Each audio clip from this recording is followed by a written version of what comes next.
வளங்கள் அமைச்சின் செயலாளர் எந்திரி எல் குமுடுலால் பொகவத்ரா அவர்கள் மாவட்ட அரசாங்க அதிபர் திரு மெருதலிங்கம் பிரதீபன் அவர்களை நேற்றைய தினம் 12ஆம் தேதி 12:30 மணியளவில் அரசாங்க அதிபர் அலுவலகத்தில் சந்தித்து கலந்துரையாடினார்.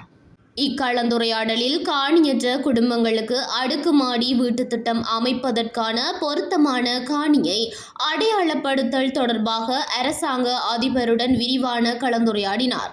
இக்கலந்துரையாடலில் மாவட்ட மேலதிக அரசாங்க அதிபர் திரு கே சிவகரன் மற்றும் மாவட்ட மேலதிக அரசாங்க அதிபர் திரு பி ஜெயகரன் ஆகியோர் உடனிருந்தார்கள்.